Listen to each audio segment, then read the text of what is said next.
Barack Obama walked into the Oval Office expecting a routine diplomatic courtesy visit, completely unaware that Donald Trump and J.D. Vance were about to turn a sudden White House lockdown into an inescapable trap to systematically detonate his entire political legacy on live record. You set your alarm for 4:30 inches the morning. You pull yourself out of bed before the sun rises, your joints aching from the previous day. You pour a cup of bitter, burnt coffee, grab your keys, and head into the dark to work a brutal 4-hour shift. You do this every single day. You do it because you hold a mortgage, because your children need shoes, because the electric bill sits on your kitchen counter resembling a direct threat. You play by the established rules. You pay your taxes, watching a massive chunk of your paycheck disappear before you even touch it. And you probably believe, deep within your American soul, that the system respects your sacrifice. But what if I told you that while you break your back to make an honest living, someone else gets paid $600 an hour to do absolutely nothing? I do not mean a brain surgeon saving lives inside a high-pressure operating room. I do not mean a top-tier engineer designing the next generation of spaceflight. I mean someone literally billing your government, billing you $600 an hour to act as a companion for an undocumented immigrant. Let that reality sink in for a second. You skip family dinners to work overtime, while the bureaucrats in Washington take the sweat off your brow and hand it over to phantoms. They pay out your money to people to cook, to clean, and to be a friend to someone who broke the law to enter this country in the first place. $600 an hour to be a butler. It functions as a sick joke, but the punchline targets your bank account. This stands as no isolated mistake. This represents no clerical error hidden inside some dusty IRS basement where someone misplaced a decimal point. This operates by deliberate design. In just one state, inside one single Medicaid home health building in Ohio, investigative reporters uncovered 94 different companies operating under one roof. 94 companies, all of them billing the American taxpayer, all of them raking in a staggering $66 million. $66 million of your money vanished into the ether to pay for free butlers and imaginary services. The architects who built this system, the politicians who smile at you on television and lecture you regarding compassion and equity, possess intelligence. They know exactly what they execute, though me of massive fraud, utilizing your hard-earned dollars as their personal slush fund, while they look down their noses at you for complaining about grocery prices. They sold out the American citizen. They betrayed you, and they assumed they would escape accountability forever. They assumed you were too tired, too distracted, and too powerless to ever demand an accounting. They believed no one would ever possess the spine to kick down the doors, turn on the lights, and stop the money. But eras end. Sometimes the truth comes knocking, and it refuses to wipe its feet. Tonight, the bill comes due, and the reckoning happens right inside the belly of the beast. Right now, the streets of Washington, D.C. bathe in the frantic red and blue lights of police cruisers. Sirens wail down Independence Avenue, echoing off the marble monuments. Just a mile away from the White House, near the National Mall at 15th Street, a severe security confrontation just took place. A Secret Service officer engaged an armed threat. The Metropolitan Police Department immediately dropped a suffocating lockdown over the entire perimeter. Roads closed. Authorities pushed people off the lawns and locked them inside secure buildings. Nobody gets in. Nobody gets out. The mainstream media spins their wheels outside, struggling to decipher the street-level chaos. But inside the highly secure walls of the White House, the real earthquake strikes. Inside the Oval Office, the air turns thick enough to choke on. The heavy soundproof oak door seals shut. Beyond the reinforced bulletproof glass, the city chaos rages. Inside, only a deafening, terrifying silence remains. Sitting behind the resolute desk is the President of the United States. Donald Trump does not smile. His posture remains rigid, his hands folded neatly over a massive, unredacted file bearing the official seal of the Department of War on Fraud Task Force. Across from him, sinking slightly into the fabric of a pristine historic sofa, sits a man used to being the smartest guy in the room. Barack Obama looks at his watch. He adjusts the cuffs of his flawlessly tailored suit, a gesture of feigned boredom masking a real, sudden spike of adrenaline. He clears his throat, breaking the heavy silence. "This is highly irregular, Donald." Obama's voice projects smooth, practiced authority, the exact hypnotic cadence that lulled half the country to sleep for years. "I was scheduled to be near the East Room, not held in an interrogation. Whatever security situation happens out there on 15th Street, I am certain the Secret Service has it under control. There is zero reason for me to be held in this room." Trump does not blink. He leans forward, the leather of his executive chair creaking under his weight. His eyes lock onto his predecessor. "Nobody is holding you here, Barack." Trump's voice stays low, gravelly, carrying the quiet menace of a man holding a royal flush. "You are a guest. And frankly, with the conflict out there right now, this remains the safest place on earth for you to be. We would not want anything to happen to the spiritual leader of the Democrat Party." Obama stiffens. The sarcastic emphasis on the word leader hits the exact targeted nerve. "I am retired from politics." Obama counters, his tone clipping at the edges. "I am a private citizen. Whatever political theater you orchestrate tonight, leave me out of it. Your administration's aggressive posture clearly stirs up unrest in the streets. You created a powder keg." Trump shakes his head, an expression of cutting pity crossing his face. "A powder keg? You think the sirens outside represent the problem?" Trump picks up a single sheet of paper from the top of the thick file and lets it flutter back down to the polished wood. "The real damage is what you and your people executed against the American working class." Obama sighs, looking toward the ornate ceiling as if seeking patience from a higher power. "We saved the economy. We built a healthcare infrastructure driven by compassion." "Compassion," Trump repeats, rolling the word around in his mouth as if examining something foul. "You call it compassion. I call it the biggest heist in the history of the world." Trump stands up, his imposing figure casting a long, dark shadow across the Oval Office carpet, dwarfing the man on the sofa. "While you delivered beautiful speeches regarding hope and change, your precious system cut checks for $66 million to phantom companies in Ohio." Obama's eyes narrow, his mask of indifference slipping a fraction. "I have no idea what local Medicaid irregularities you blame me for." "Oh, you know exactly what I am talking about." Trump fires back, his voice rising, filling every corner of the room. $600 an hour to cook and clean for undocumented immigrants. $600 an hour. And you billed it to the American taxpayer, the guy working his fingers to the bone just to afford food for his family's table. The trademark smoothness vanishes from Obama's face. "You conflate isolated incidents of fraud with a systemic effort to help the vulnerable," Obama defends, his voice tight, defensive, lacking its usual resonance. "There is nothing isolated about it." A new voice cuts through the tension like a blade from the shadows. Near the corner of the room, Vice President J.D. Vance steps into the light. He holds a thick binder. His expression stays cold, calculating, relentless. "It is not a bug in your system, Mr. President," Vance states, dropping the heavy binder onto the glass coffee table with a loud final thud. "It is the system." Obama stares at the binder, then slowly looks up at Vance. The terrifying realization dawns on him that this lockdown represents no random delay. This is a trap. The sun begins setting over the Potomac, casting long streaks of orange and deep purple across the Washington skyline. Normally, this hour signals the swamp creatures of D.C. slipping out of their marble fortresses. They head to exclusive steakhouses, order $300 bottles of wine, and laugh about manipulating the working class. But tonight, nobody drinks wine. Tonight, the swamp suffocates under the deafening, high-pitched scream of emergency sirens. The wail echoes off the Washington Monument, vibrating through the thick, bullet-resistant glass of the Oval Office. Outside, chaos descends with the speed of a guillotine. A security confrontation erupted at the intersection of 15th Street and Independence Avenue. The Secret Service engaged an armed threat right across from the National Mall. It sits just a mile away, but in the hyper-secure bubble of the Capitol, a mile equals the front porch.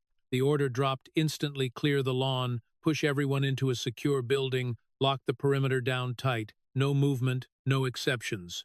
The Metropolitan Police Department threw up barricades, closing the surrounding roads, choking off all access. Inside the Oval Office, the atmosphere weighs heavier than lead. The flashing red and blue lights of the parked motorcade vehicles slice through the gathering dusk, rhythmically illuminating the historic room in harsh, unforgiving strokes of color. Behind the resolute desk sits Donald Trump. He is supposed to be in the East Room right now, preparing to deliver a speech at a small business summit. Instead, he remains entirely motionless. He does not pace. He does not check his phone. He sits there with the unnerving stillness of an apex predator cornering its prey. On the elegant, historic sofa just feet away, Barack Obama unravels. A subtle unraveling, masked by years of media training and elite conditioning. But it is visible. His leg bounces up and down, his hands grip together tightly, the knuckles turning white. He shoots nervous glances toward the heavy oak door. He is a man used to maintaining total control of his environment, a man who dictates the terms of engagement. But right now, the terms are dictated for him by Secret Service protocol, and worse, by the man sitting behind the desk.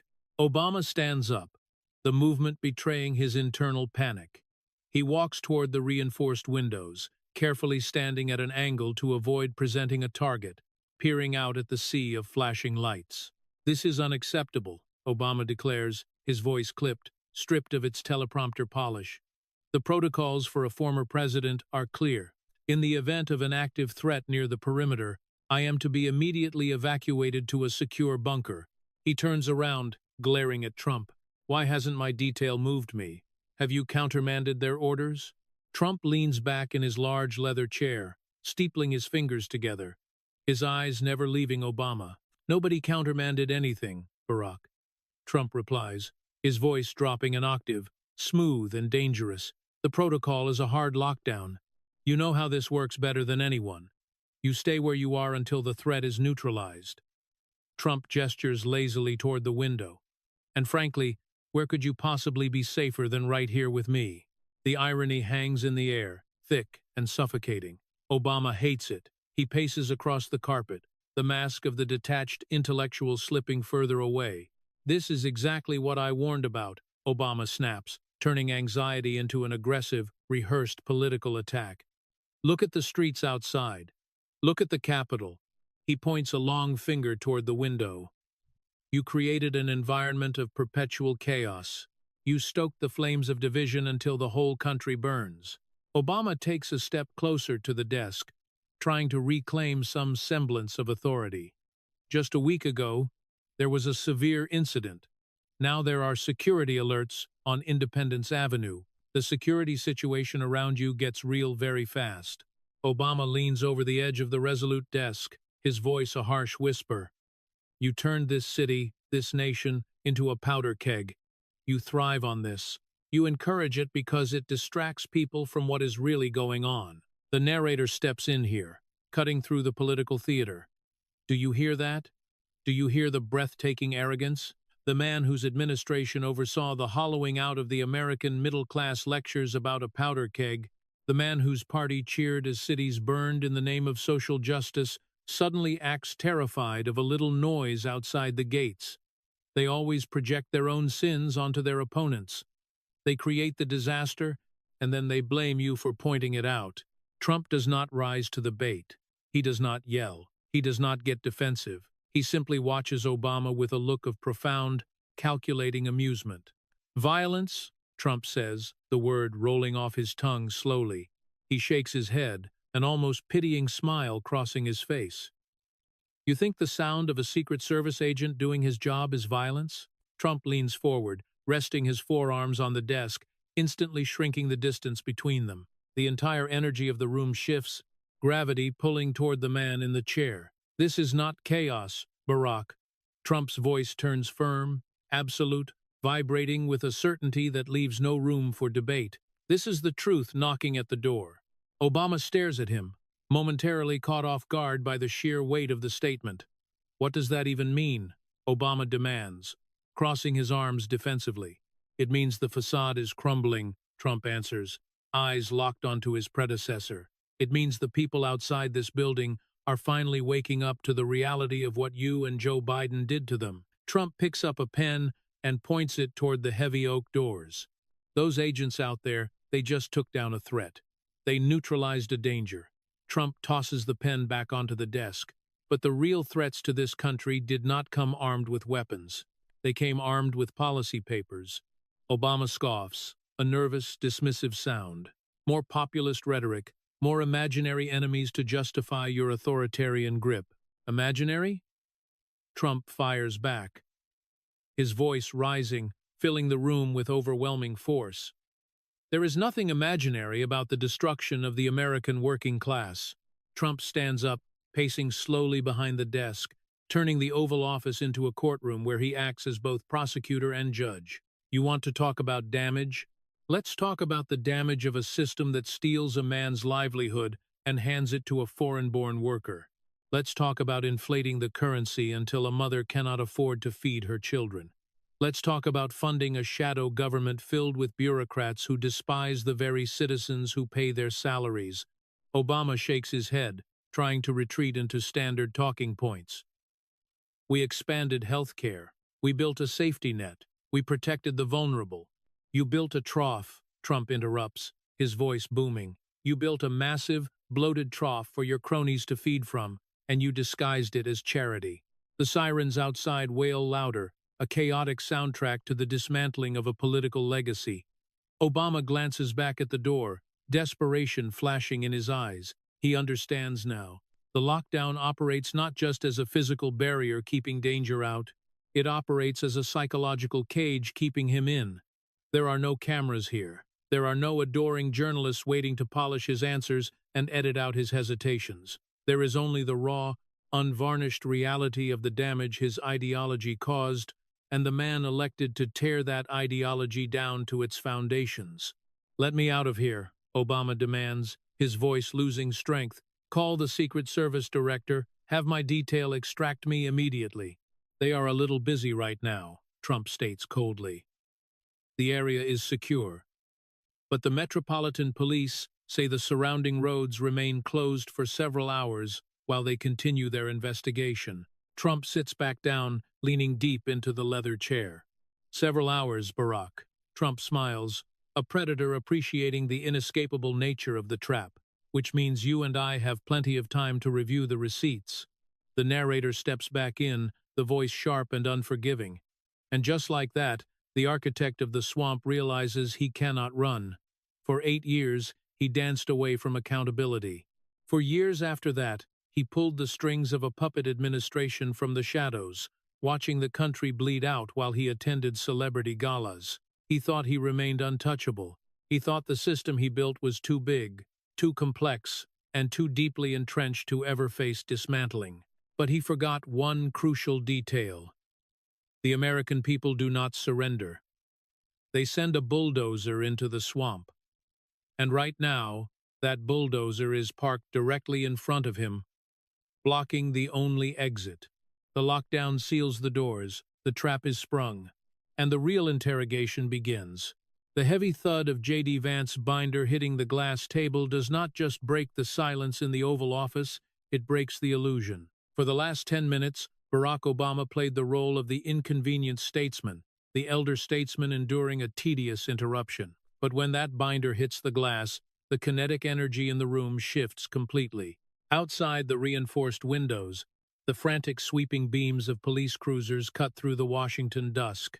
Flashes of harsh red and blinding blue light rake across the interior of the Oval Office, washing over the historic portraits and thick carpets. The light catches Obama's face in rhythmic, unforgiving intervals. In the brief flashes of illumination, you see it. The media will never show you this angle, but in the raw, unscripted reality of this locked room, the truth is written all over his features. He looks exhausted. He looks like a man carrying a massive, crumbling structure on his shoulders for far too long, and his knees finally start buckling. Donald Trump notices it immediately. Trump does not lunge for the binder. He does not start screaming numbers or demanding confessions right away. He is a builder. He knows that before you demolish a structure, you find the structural stress points. You find the cracks in the foundation, and you apply pressure.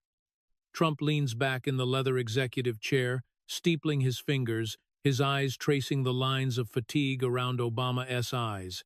"You look tired, Barack," Trump observes. His voice is remarkably quiet, devoid of booming rally energy, replaced by a surgical, clinical calmness. "You look like a man who hasn't had a good night's sleep since you left this building." Obama stiffens, his spine snapping straight as he tries to summon the old magic, the effortless cool the press corps used to fawn over. "I sleep perfectly fine, Donald," Obama replies, his voice tight, defensive. "I am simply exhausted by the constant state of emergency you thrive in, the theatrics, the chaos." Trump shakes his head slowly, a faint, knowing smile playing on his lips. "It is not me keeping you awake, and it is certainly not the sirens outside." Trump leans forward, resting his forearms on the resolute desk. "It is them, your own people." Obama blinks, a micro-expression of confusion crossing his face before he masks it with a scoff. "My people? Your party," Trump says, the words sharp and precise. "The Democrat Party, or what remains of it." Trump points a finger across the room, not at Obama, but at the empty space beside him, pointing to ghosts. "You bragged about it recently, didn't you? In that interview with the New Yorker. You actually bragged that no other ex-president acts as the main party surrogate for 4 election cycles after leaving office." Obama lifts his chin, a reflexive posture of pride. "It is called duty. When the country faces an existential threat from radical populism, leaders do not get to walk away." The narrator steps in here, the voice dripping with pure, unadulterated cynicism. Duty, existential threat, radical populism. They always wrap their power grabs in the holy language of salvation. They want you to believe they step out of their mansions and come down from Martha's Vineyard as a noble sacrifice for the peasant class. But Trump knows the translation. He knows what those words actually mean in the dark, desperate back rooms of the Democrat establishment. "You try to spin it as a good sign," Trump states, his voice mocking. "You try to make it sound like a badge of honor." Trump lets out a short, harsh laugh. "It is not a badge of honor, Barack. It is a distress signal." Obama's jaw clenches, the muscles ticking visibly under his skin. "They keep pulling you back in," Trump continues, his voice rising a fraction, filling the space with absolute authority.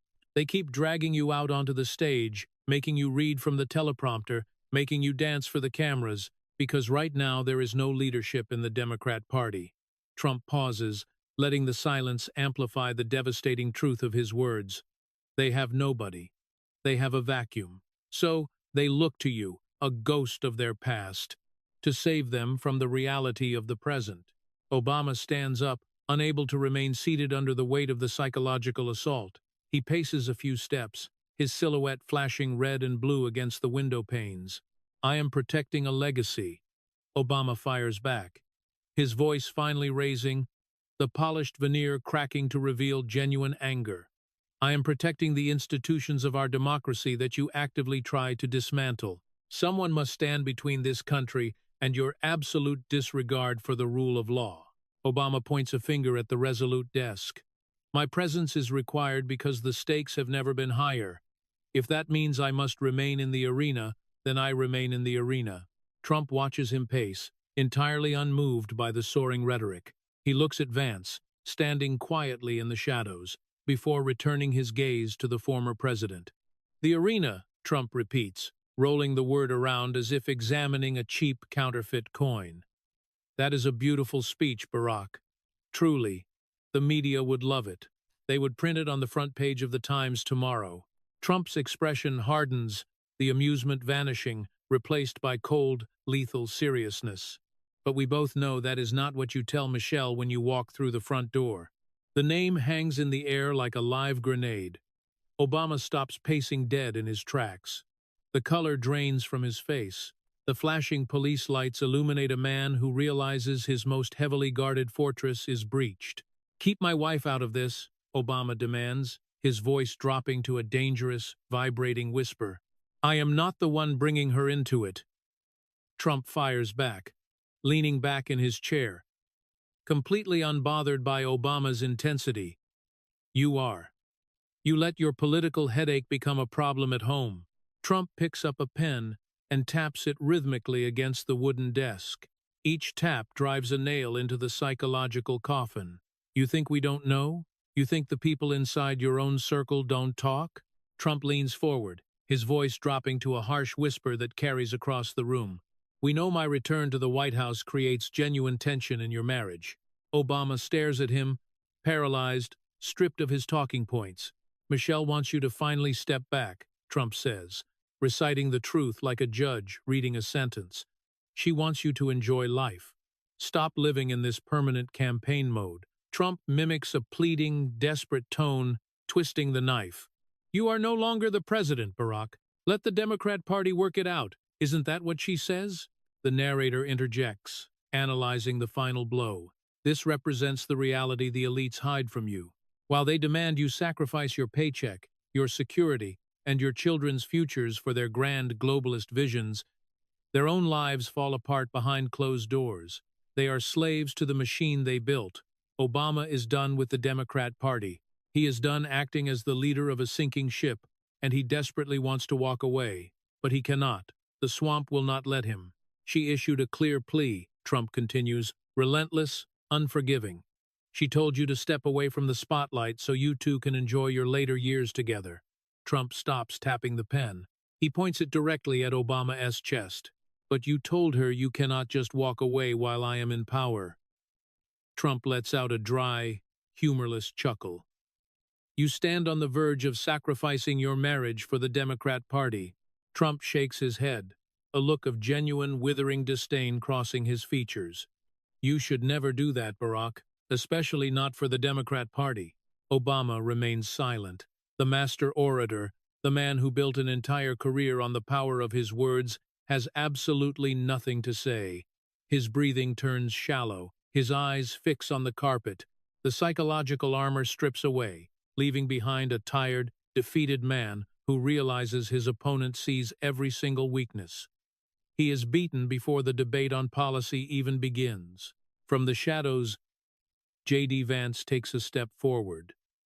The psychological preparation is complete. The target is softened. The foundation cracked. Now, it is time to drop the hammer.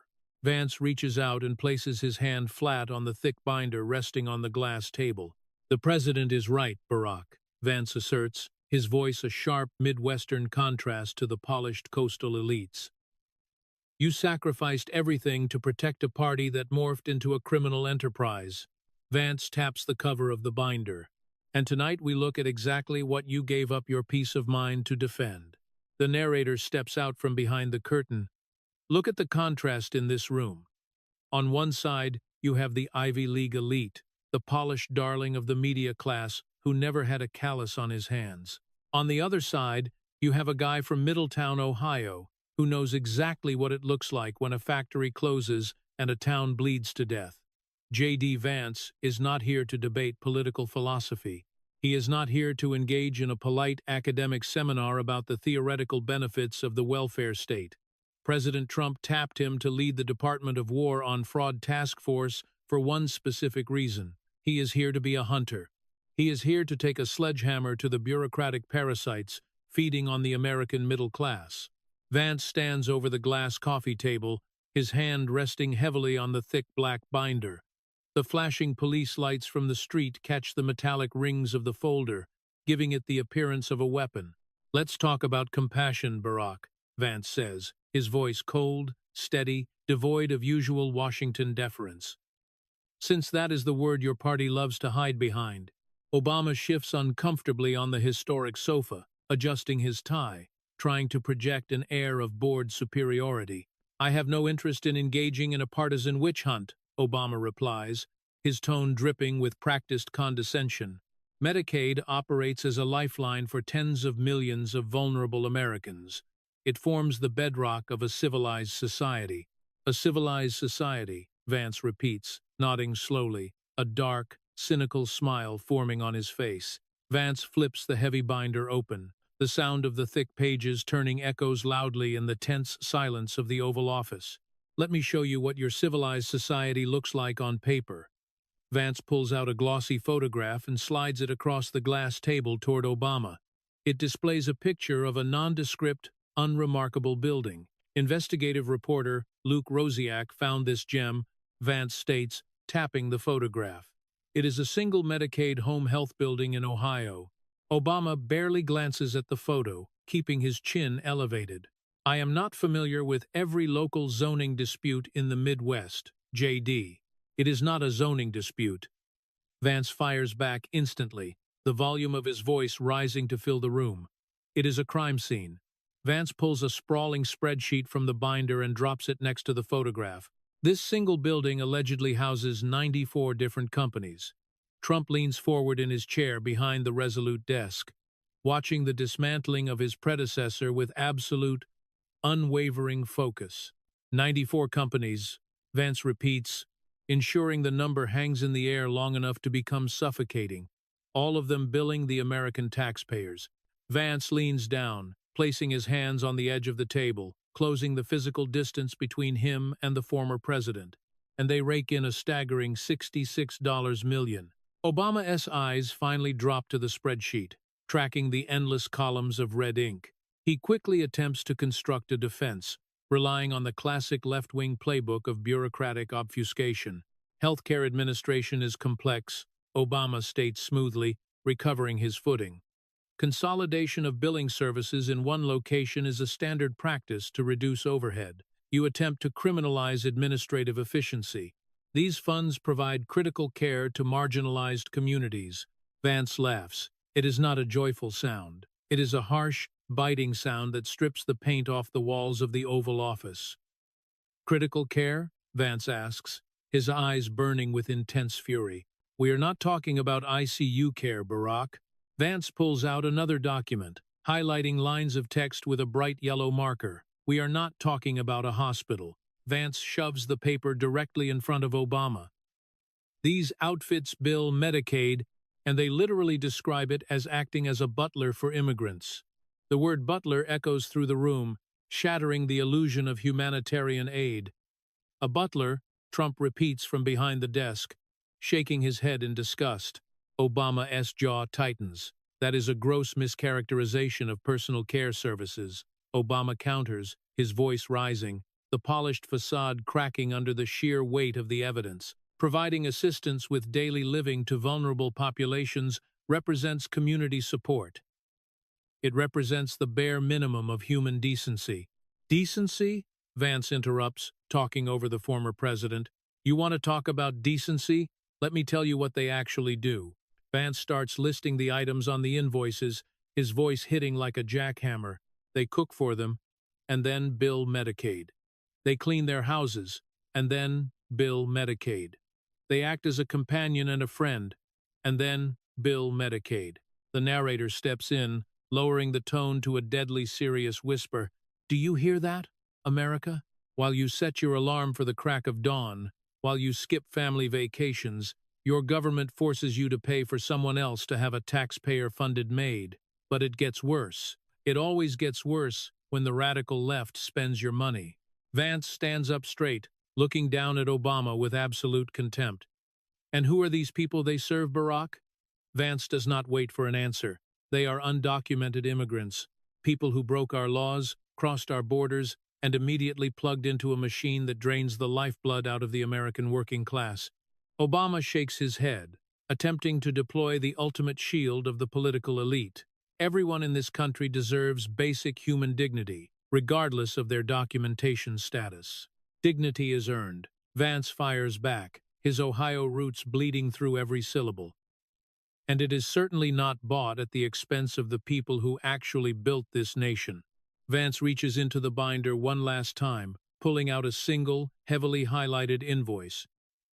You want to know the price tag of your compassion, Barack? Vance holds the piece of paper up in the dim light of the Oval Office.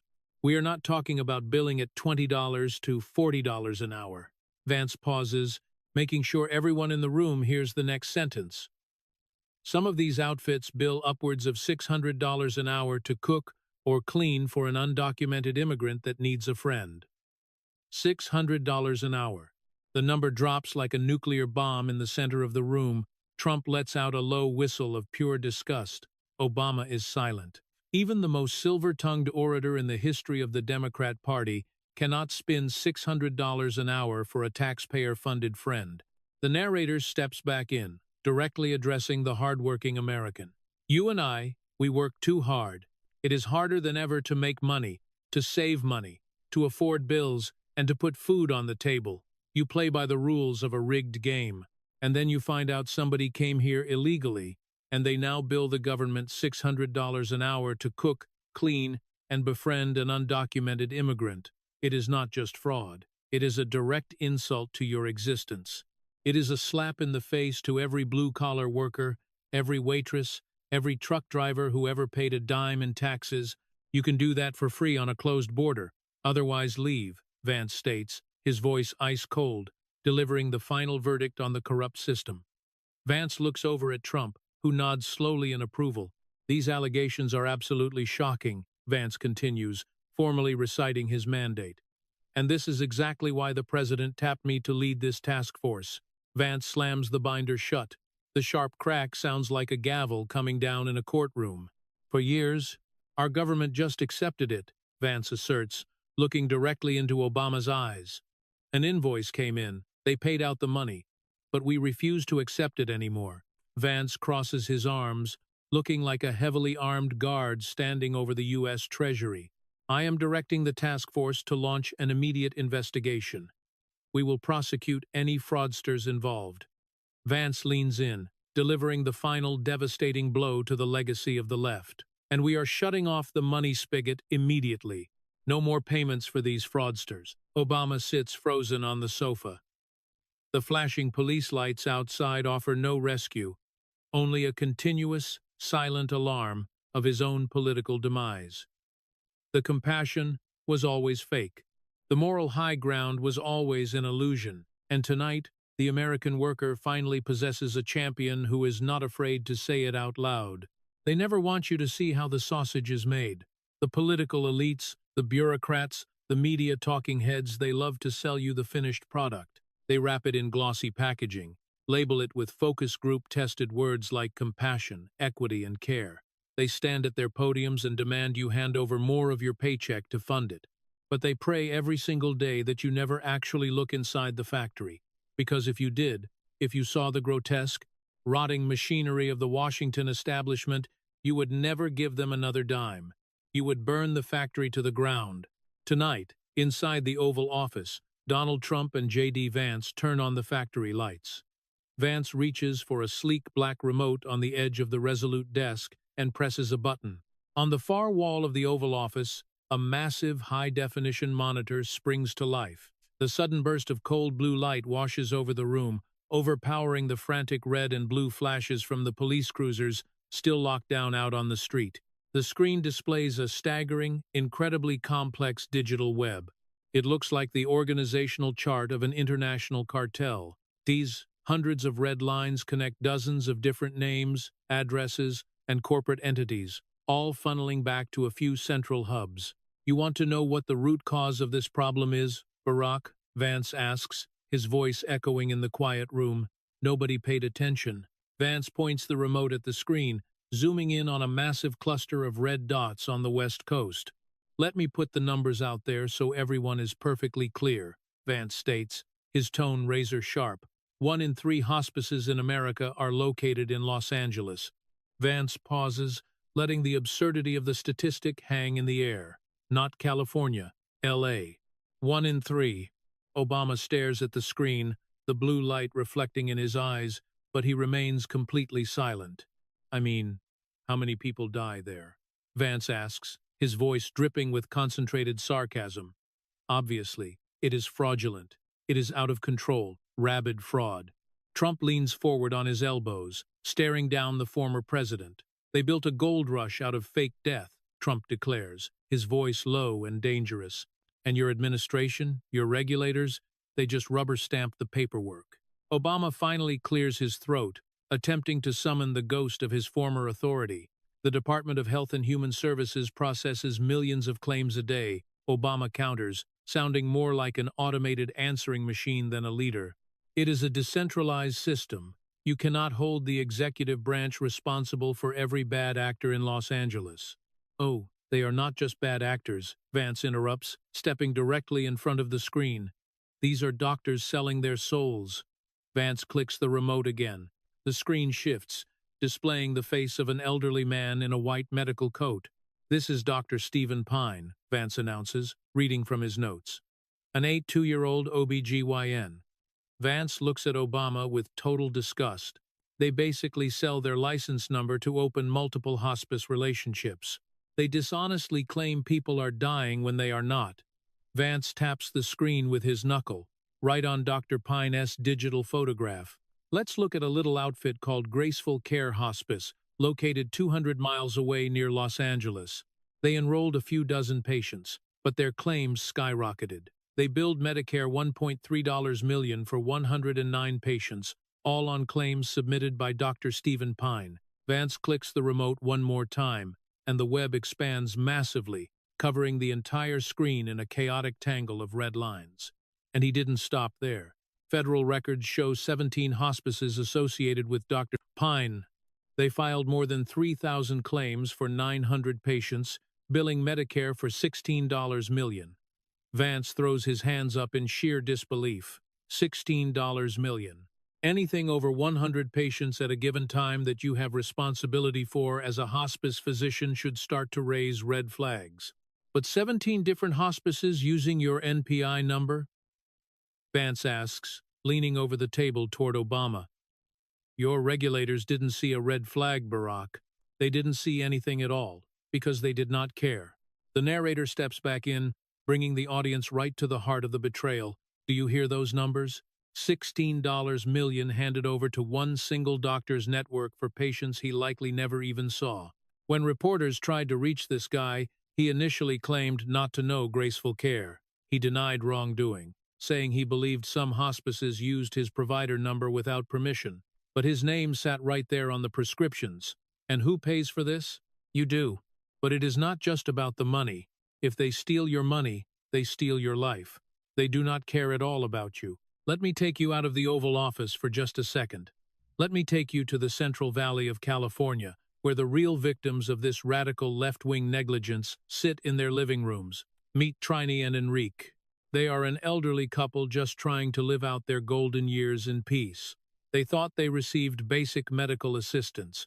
An employee visited them and proceeded to sign Trini and her husband up for hospice, but never disclosed to her that it was hospice.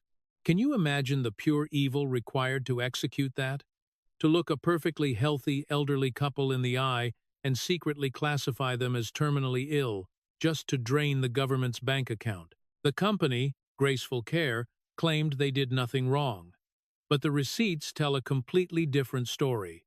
Reporters found the receipts: a hospital bed, an oxygen table, a wheelchair, and dozens of more supplies, all stamped with the name Graceful Care. They brought the patient on access, billed the patient's hospice benefit, and then did not provide hospice services. According to Medicare rules, you must have an RN visit once every 14 days. That did not happen. Trini and Enrique only saw a visit by a nurse for 15 minutes, twice. 5-minute visits. While the scammers billed the taxpayers for hospital beds and oxygen tanks that sat gathering dust. When asked about it, Trini, heartbroken and humiliated, said exactly what every American feels when they look at this broken system. She said, "The way I see it, we were just taken in, deceived, lied to, exploited, used as human poker chips in a massive taxpayer-funded casino where the house never loses and the working class always foots the bill." Back in the Oval Office, the silence following Vance's presentation proves deafening. The massive screen casts a harsh, unforgiving glow on Barack Obama's face. He cannot look at the screen. He cannot look at the numbers. He stares down at his impeccably shined shoes. "You see, Barack," Trump states, breaking the silence, his voice echoing with absolute authority. "When thieves steal, they corrupt the entire society." Trump stands up slowly, circling around the resolute desk. "You and your friends built a system that relies on thieves. You need them. You need the bureaucracy to be blind so the money keeps flowing to your political allies. That is a conspiracy theory, Obama mutters, though his voice completely lacks conviction. It is not a theory, Vance shoots back, slamming his hand onto the glass table. It is a $16 million reality. Vance glares at the former president. These fraudsters just rinse and repeat. When things get hot in California, they flee from California to Nevada. There is a sevenfold increase of hospices in Nevada. They go to Arizona, they go to Texas, they pack up, they move, and they start billing the taxpayers all over again. Vance crosses his arms, looking like a judge ready to pass sentence on the entire bureaucratic apparatus. People ask me, why don't you throw them in jail? Just throw them in a cell. Vance shakes his head, a grim smile forming. But you and I both know how the system is built, don't we, Barack? When you try to put people in a cell, it takes years of careful investigations. You deal with the Department of Justice, the lawyers, the endless appeals. That is how your system protects its own. Vance steps closer to the sofa, towering over Obama. But you know what I can do right now? I can stop paying you. Vance points directly at the screen, at the sprawling web of fraud. When we tell several hundred hospices we no longer pay you, guess what they do? They shut their doors and they run away. We already delisted 450 hospices. That is an unbelievably large number. And guess what? In that first tranche, no one complained. No one calls us saying, no, we were innocent. They know they got caught. They know the free ride ends. Trump stops pacing and stands right beside Vance, presenting a unified, impenetrable wall of strength. They know the hunters are here, Trump states softly, and they know we refuse to stop until every single dime returns to the American people. Obama sinks back into the sofa, the weight of his collapsing legacy finally pressing the air out of his lungs. The trap is locked. The evidence is undeniable. The swamp bleeds out right here on the carpet of the Oval Office, and there is absolutely nothing the elites can do to stop it. The blue glow of the high-definition monitor abruptly snaps off. The sprawling digital web of medical fraud vanishes into the dark, but the stench of corruption lingers heavily in the air. Donald Trump tosses the remote onto the resolute desk. He does not need the screen anymore. He already proved the crime. Now it is time to expose the corrupt philosophy that allowed it to happen. The narrator steps up to the microphone, the tone shifting from investigative outrage to deep ideological clarity. This is where the rubber meets the road, America. The fraud we just discussed, that is no accident. That represents the inevitable result of a bloated, untouchable government apparatus. When you create a massive bureaucracy, you create a massive feeding ground for parasites. The political left loves the bureaucracy. They worship the administrative state because it functions as the engine of their power. It represents how they control you, how they tax you, and how they reward their loyal foot soldiers. But Trump was not elected to manage the decay. He was elected to bulldoze it. Trump sits down slowly, leaning back and resting his hands on the arms of the heavy leather chair. You saw the post, didn't you, Barack? Trump asks, his voice smooth, casual, but carrying a razor-sharp edge. Obama, still recovering from the brutal exposure of the Medicare files, feigns ignorance. I try not to subject myself to the daily manic episodes on your social media platforms, Obama replies, though the tightness in his jaw betrays him. Oh, I think you saw this one, Trump asserts, a genuine, unapologetic grin spreading across his face. It made your entire base go absolutely bonkers. Someone made a beautiful image and put it up on Truth Social. Trump holds up his hand, painting the picture in the dim air of the Oval Office. It showed you bowing down to the Ayatollah. The caption said, "Traitors bow down." Obama's eyes flash with sudden unmasked anger, the polite veneer completely shattered. It showed Joe Biden kneeling. Trump continues, his voice rising, filling the room with the undeniable reality of the past 4 years. Cowards kneel. And then it showed me giving the fist pump. Leaders lead. Trump drops his hand, staring directly into the eyes of the man who spent 8 years apologizing for American greatness. To me, it doesn't bother me a bit. It perfectly represents exactly how the people feel about the past Democrat presidents. and it represents how they feel about their current president as a leader. Obama stands up from the sofa, unable to remain seated under the sheer weight of the insult. That is cheap, populist garbage. Obama snaps, his voice vibrating with aristocratic indignation. Diplomacy is not bowing, Donald. It is statecraft. It is managing global stability. You govern by meme and impulse, treating the presidency like a reality television show. Trump does not flinch. I govern by results.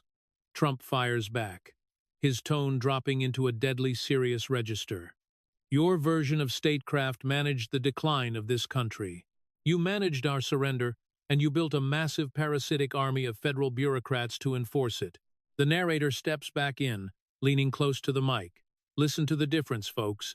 Big difference. Nobody has ever seen anything quite like it. The left believes in the power of the state. They believe in the power of the alphabet agencies, the endless departments, the useless committees. But the America First movement believes in the power of the American worker. You want to talk about stability, Barack? Trump asks, leaning forward over the desk. Let's look at the numbers. The real numbers, not the fake statistics your friends in the media use to prop up Joe Biden. Trump points a finger like a loaded weapon. Over half of Biden's jobs were government jobs, and the half of the other half were foreign-born workers. He didn't build an economy. He built a welfare state and imported a new voting base to live in it. Obama crosses his arms, leaning against the back of the sofa, desperately trying to reclaim the intellectual high ground. The federal government operates as the backbone of civil society, Obama argues, using the exact tired talking points of the university elite. Civil servants manage the infrastructure. They protect the environment. They administer the very healthcare programs you currently attack. If you dismantle the government apparatus, you plunge this country into absolute chaos. Chaos for who?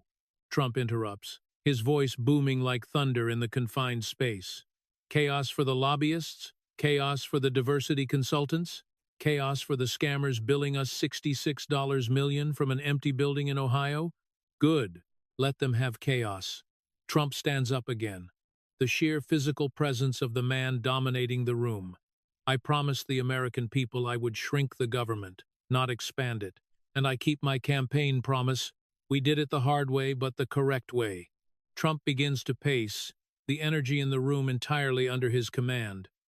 We cut a lot of government jobs. We cut tremendous numbers of governmental jobs. I feel sorry for everyone, you know. It is a hard thing to do. Many of those people voted for me. But you cannot just hand out jobs because someone needs a desk to sit at.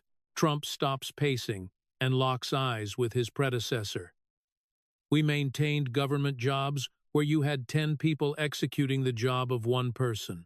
10 people, Barack, sitting around passing paper back and forth, holding meetings about meetings, and bleeding the taxpayers dry. It is a tough thing, especially working here, because D.C. serves as the home of federal jobs. But you cannot make America great that way. The narrator interjects, the voice glowing with patriotic pride. Do you hear that? That represents the sound of the swamp draining. Not just talked about, drained. For decades, politicians arrived in Washington and promised to cut the fat. But they never did, because the fat wrote their campaign checks. Trump actually did it. He took a chainsaw to the bureaucracy. Obama shakes his head, an expression of profound elitist horror on his face. You destroy the institutional memory of the republic. You fire dedicated professionals and replace them with nothing. The economy will collapse without federal regulation. Trump laughs, a loud, genuine sound of pure victory. Collapse?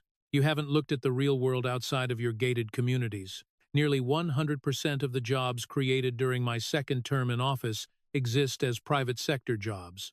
100% of all new jobs. And 2 of the 3 new jobs originated in small businesses, not government agencies, small businesses. The real engine of this country. Trump leans over the desk, delivering the final crushing blow to the socialist economic theory. Those government workers we let go. Now they like me. Because they went out, they secured private sector jobs they like better, and it pays them sometimes 2 and 3 times more money, so it worked out the right way. America doesn't need 10 people executing the job of one person. We need people who actually create value. We need builders. We need producers. We do not need the bloated, lazy, corrupt system you kneel down to defend. Trump points to the historic portrait of George Washington on the wall, and then points back to Obama. Leaders lead, Barack. We ensure the American people find real jobs. We stand up, while your people still try to figure out how to bow.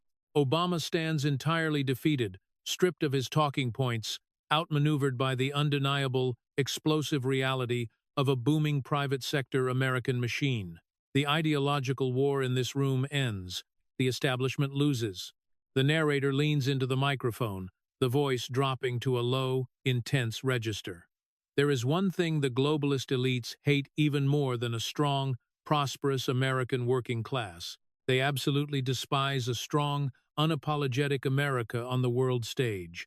For 8 long years, under the man sitting on that Oval Office sofa, the official foreign policy of the United States relied on appeasement. It featured an endless, humiliating apology tour.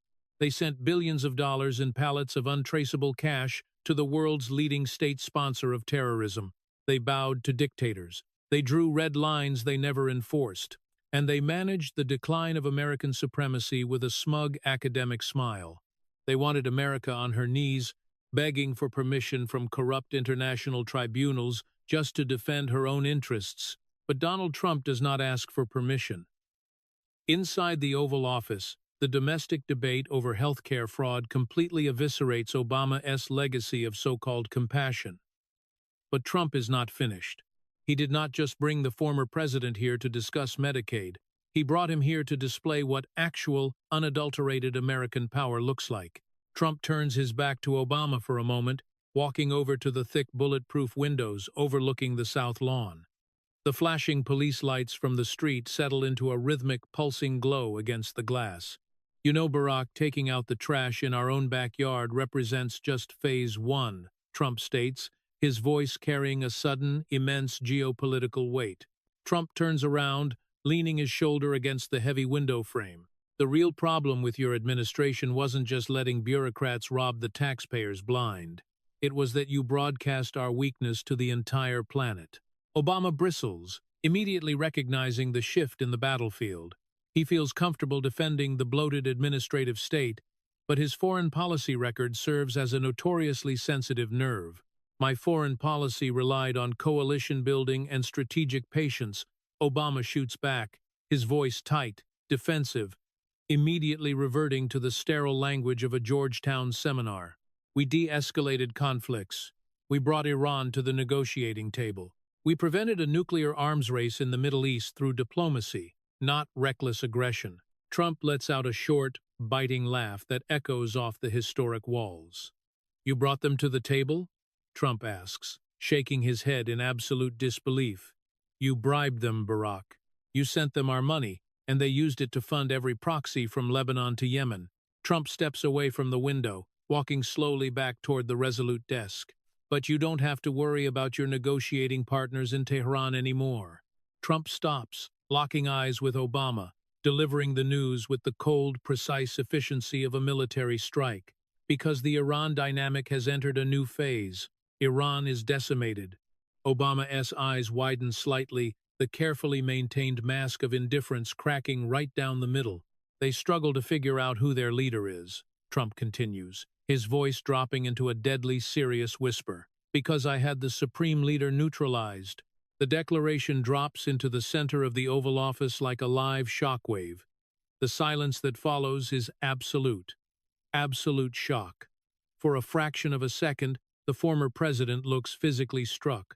The architect of the infamous Iran nuclear deal, the man who staked his entire global reputation on appeasing the Ayatollah, suddenly faces the reality that his untouchable negotiating partner is wiped off the map. You did what? Obama breathes, his voice barely a whisper, the horror completely unfeigned. Then the horror morphs into pure, unchecked panic. Obama stands up abruptly, pacing frantically across the carpet. You completely lost your mind. Obama declares, his voice rising, bouncing off the walls. You cannot unilaterally remove a foreign head of state. This violates international law. This violates the War Powers Act. Obama points a trembling finger at Trump. You drag this country into an uncontainable conflict, Donald. You plunge the entire Middle East into a catastrophic scenario, and you execute it without the permission of the United States Congress. The narrator steps right back in, the sarcasm dripping from every word. Do you hear the panic? Do you hear the absolute terror in his voice? He feels zero terror for the American people. He feels terrified because his entire worldview, the idea that you must beg the United Nations before protecting American interests, just shattered into a million pieces. The left screams about Congress. They scream about international law. But where was Congress when they dropped pallets of cash on a tarmac in the dead of night? Trump watches Obama panic, his expression completely calm, completely unbothered. He walks behind the resolute desk and sits down, projecting the ultimate image of control. Congress screams the exact same thing, Trump observes, a dismissive smirk playing on his lips. They run around the Capitol screaming, "This is war. You need our permission." Trump leans back, steepling his fingers. But I calmly told them the truth. We haven't attacked anybody in over 3 weeks. Trump pauses, making sure Obama hears the next 5 words clearly. The operation is over, Barack. Obama stops pacing, staring at Trump as if trying to comprehend a foreign language. Over? You neutralize their leader, and you think they simply surrender? They will retaliate. They will close the Strait of Hormuz. They will choke off the global energy supply. They already tried to claim a propaganda win, Trump replies smoothly, waving his hand as if swatting away a fly.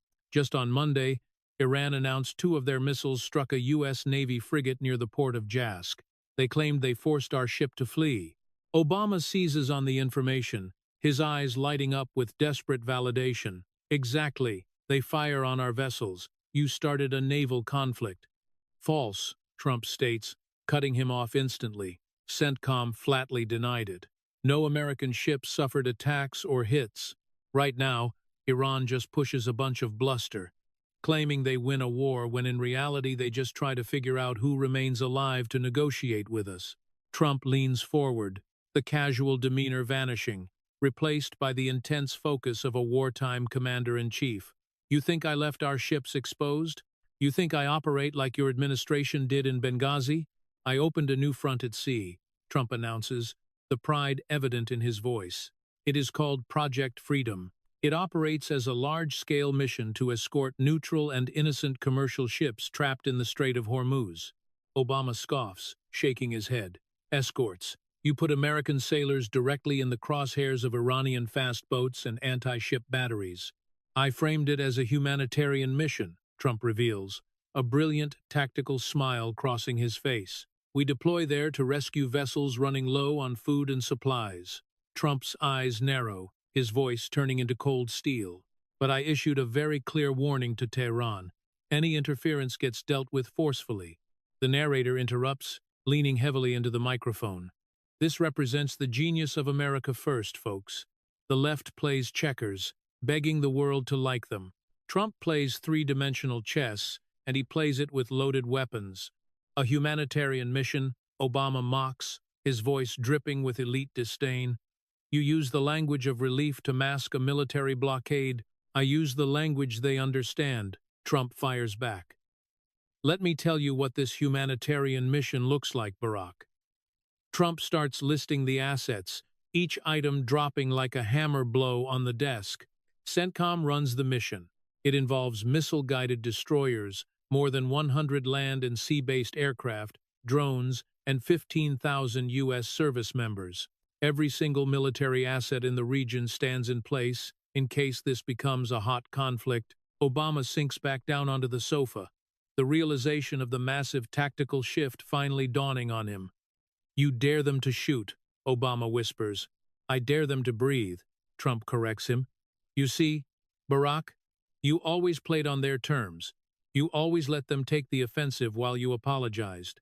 Trump points his finger at the former president, illustrating the greatest strategic pivot in modern history. By putting Project Freedom in place, I flipped the script. If Iran attacks now, it remains America at war on defense. Before, it was America at war on offense. If they fire one shot at a ship carrying food, they become the aggressors. They become the monsters, and we will wipe what remains of their regime off the map in the name of global security. Obama looks physically ill. The intricate, delicate web of appeasement he spent 8 years weaving suffers a violent tear, replaced by a wall of American steel. You gamble with the global economy, Obama argues, a last desperate attempt to find a flaw in the armor. If the oil stops flowing through the strait, prices will skyrocket. It will crush the American consumer. Trump smiles. The smile of a man who already won the game before the opponent realized it was being played. The naval blockade stays in place for them, Trump explains. But under Project Freedom, we escort the commercial ships out. I try to get oil moving so that those oil prices can get moving downward. Trump leans back, folding his hands across his chest. And I told reporters today, there exists a very near future where American energy companies actually operate inside Iran, similar to how U.S. firms position themselves in Venezuela. The room falls completely silent. The magnitude of the victory is absolute. Trump did not just neutralize the threat. He took their leverage, he took their oil routes, and he forced them into submission without firing a single shot in 3 weeks. The narrator concludes the segment, the voice ringing with triumph. That is what leadership looks like. Traitors bow down, cowards kneel, but Donald Trump stands up, looks the enemy in the eye, and tells them exactly how it is going to be. And the swamp can only sit there and watch in silent, horrified awe. The heavy, suffocating tension inside the Oval Office finally breaks. It does not end with a soaring, eloquent speech from the former president. It does not end with a negotiated compromise or a bipartisan handshake for the cameras. It ends with a sudden, sharp crackle of static from a Secret Service radio out in the hallway. The muffled voice of an agent echoes through the heavy oak doors, confirming the perimeter stands secure. The Metropolitan Police cleared the scene on 15th Street. The threat neutralized, the lockdown officially lifted. Outside the thick bulletproof windows, the frantic red and blue strobes of the police cruisers finally switch off.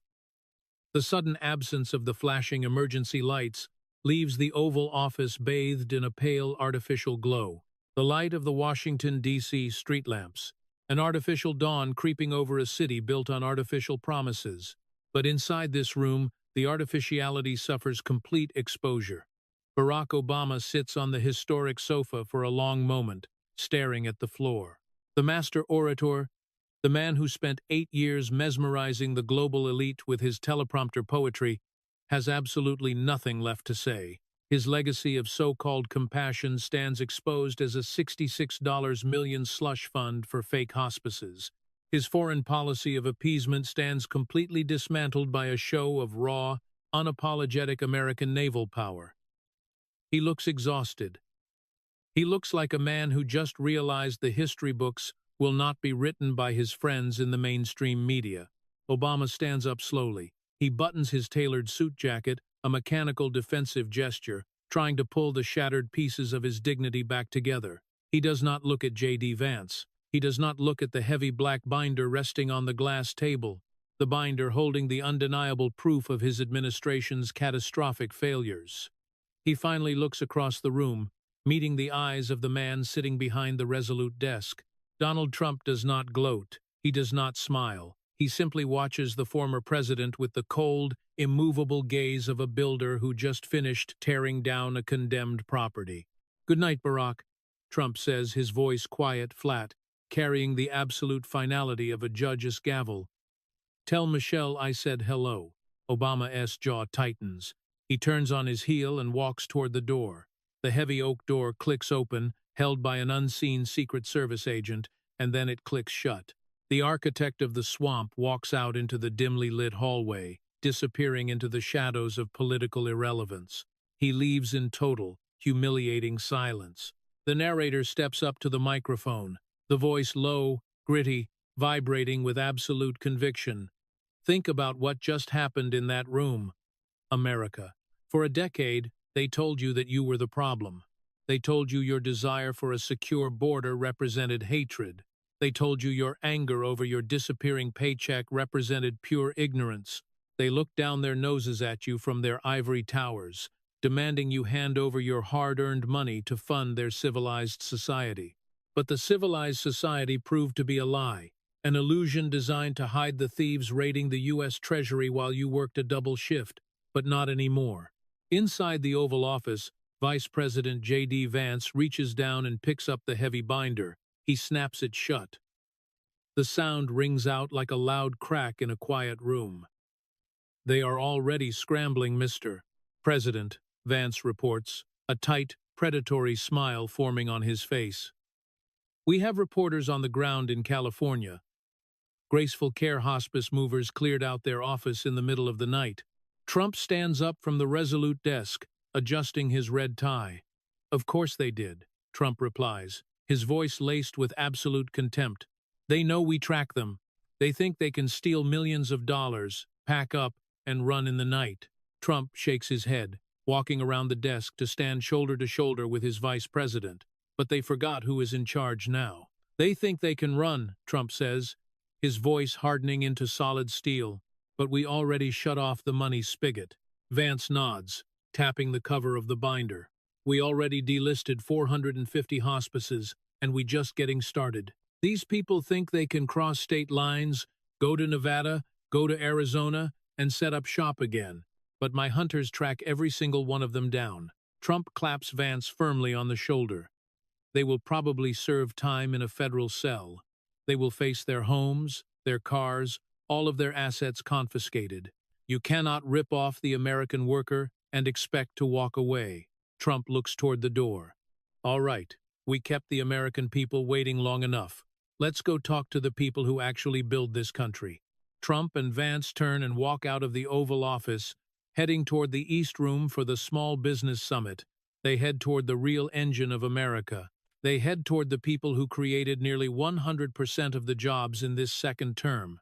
The door closes behind them, leaving the Oval Office empty, silent, and finally cleansed of the bureaucratic rot. The narrator leans forward, speaking directly to you, the forgotten man, the forgotten woman. The lockdown ends. The storm broke. For years, the political establishment told you Washington operated as a swamp. They promised to drain it, but they only ever skimmed the surface, leaving the deepest, darkest mud completely untouched.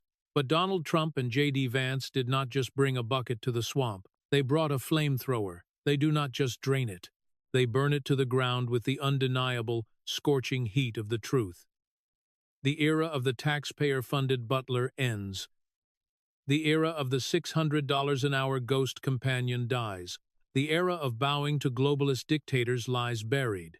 But the war is not fully won yet. There are questions the mainstream media remains absolutely terrified to ask tonight.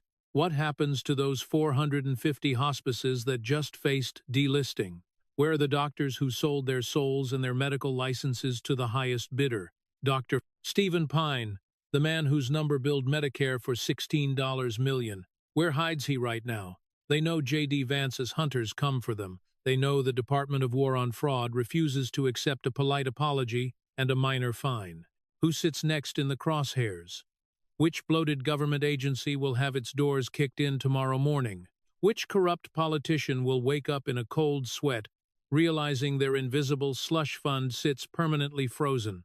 The establishment faces absolute terror. They lose their grip, they lose their funding, and most importantly, they lose their ability to lie to you. You survived the nightmare of the previous economy. You survived the endless, suffocating mandates of the radical left. You kept your head down, you worked hard, and you kept this country running when the elites tried to tear it apart. And now, your champions stand in the building. The lights switch on. The receipts sit on the table. And the greatest reckoning in American political history officially begins. Keep your eyes open, America, because the hunters are just getting started. If the political establishment was willing to secretly burn $66 million on fake hospices just to fund their own corrupt power, what other multi-billion-dollar secrets are currently hiding in the dark, desperately waiting for the hunters to kick down the door?